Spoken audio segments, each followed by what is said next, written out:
up, beautiful people? Brian the Bootmaker here, and today we're going to do a little adventure and we're going to check out some cool shops to buy some parts for my truck. This is my 57 Chevy, and hopefully you guys like this video.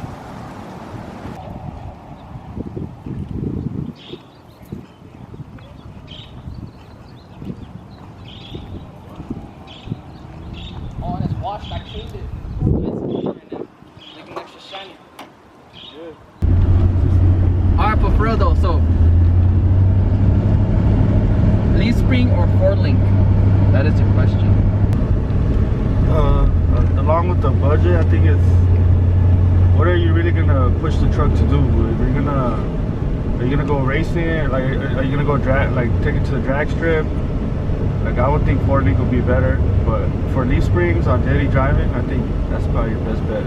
So stay with leaf springs. The leaf springs, because when it helps you, like, there's a certain way that the suspension is gonna absorb like a turn if you make a left or right with four link and leaf spring.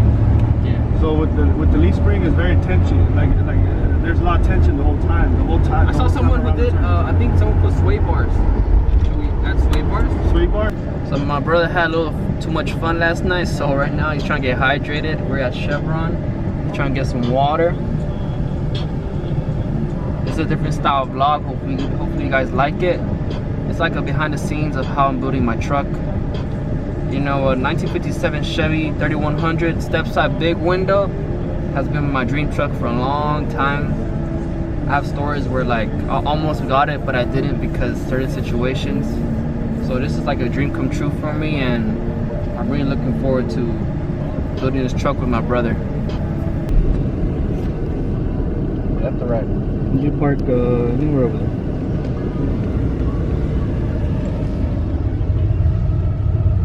Park right here.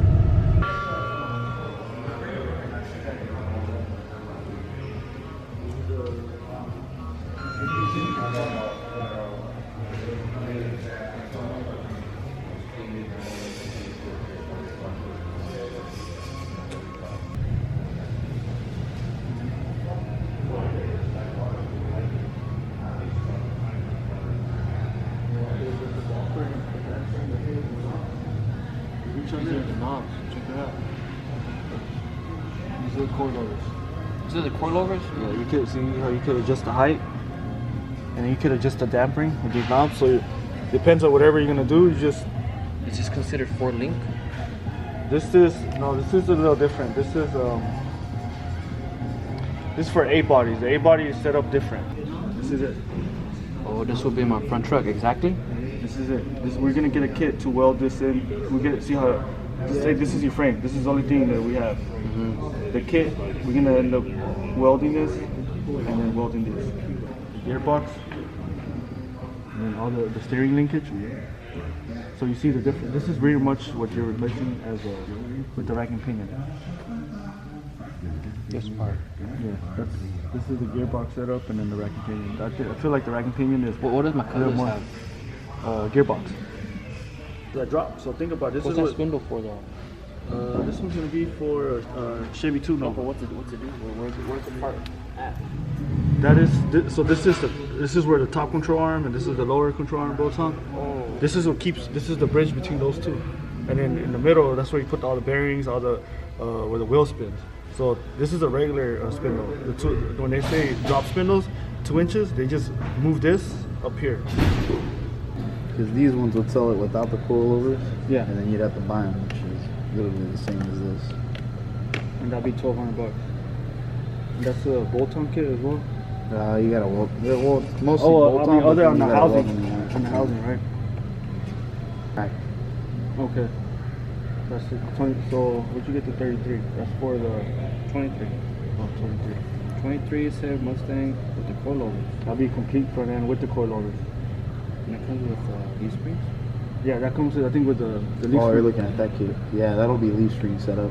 Okay. And then add $479 to the upgrade to that. Okay, so after seeing the price, what are your thoughts? After seeing the price, it's pretty expensive, but I feel like I worked really hard and I've been saving up for a long time and it's my dream. So if you can believe, you can achieve. Like the whole setup is with the curry and the coilovers, like it's more parts Than you thought it would be. Yeah, I thought you were gonna get for that price. I thought I still had to do the legwork and figure out like the gauges, the plumbing, the tanks, like all that stuff. What is that? And I can run 16s on these? You can run any size wheel you want. It's gonna be minimum size 15, right? 15. You can run up to however big. And if you're gonna run like really big, then we could upgrade to the bigger disc brake, but that could be later on. Let's go on, everybody. So we just got done at Classic Parts Performance. Yeah. Oh no, start over. How's it going, everybody? We just got done with Classic Performance Parts here in Placentia. Unfortunately, I didn't buy the parts yet because it cost a pretty penny, but I just need to save up a little more, and eventually we're gonna pull the trigger. Hopefully in a couple of months, or maybe a couple weeks. The experience was pretty exciting and pretty scary because I didn't expect the prices that I saw, but it is what it is. And they did all the legwork. The service was pretty good.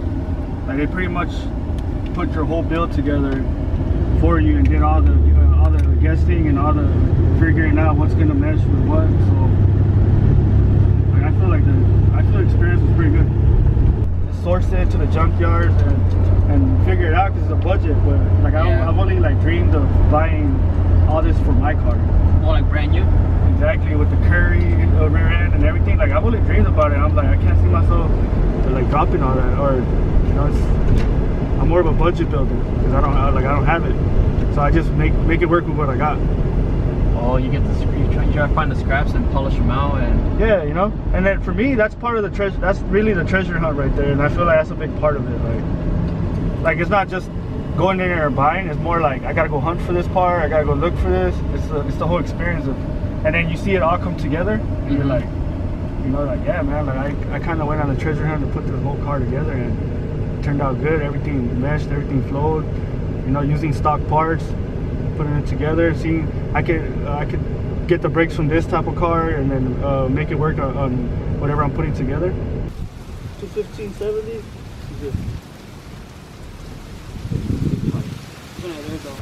We're good.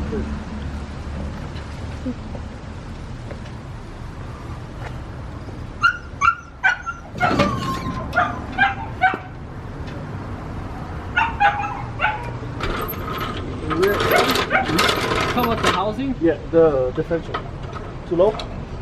Yeah, it's too low. Oh yeah. Is it 15? Yeah, so we can take the beauty rate with them. I'll bring it down.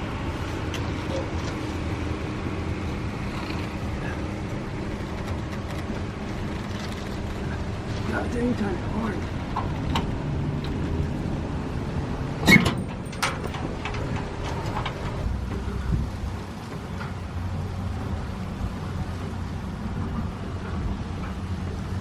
So we're jacking up the car so we can change the tires. This truck's been sitting for a couple of weeks. The tires that were on were no good. We'll take it out in front. Now lift it up, bounce it, see if there's enough air.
It's gonna need a gloomy day.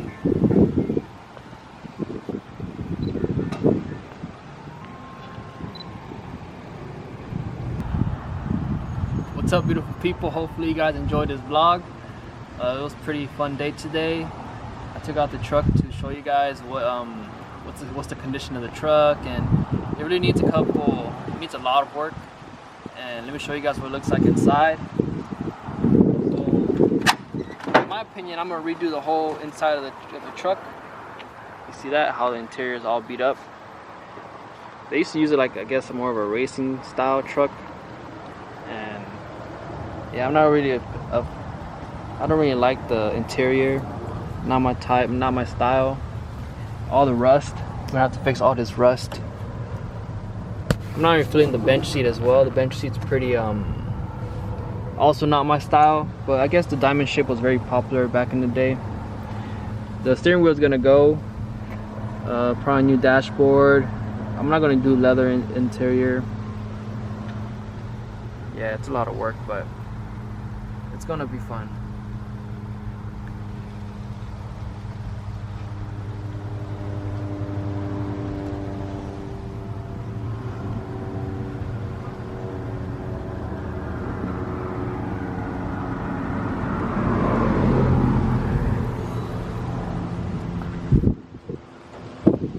Thank you all for watching. This is an interesting video because it's not about bootmaking. It's another part of my life. If you guys like this, click the thumbs up button and leave a comment down below. Thank you for tuning in.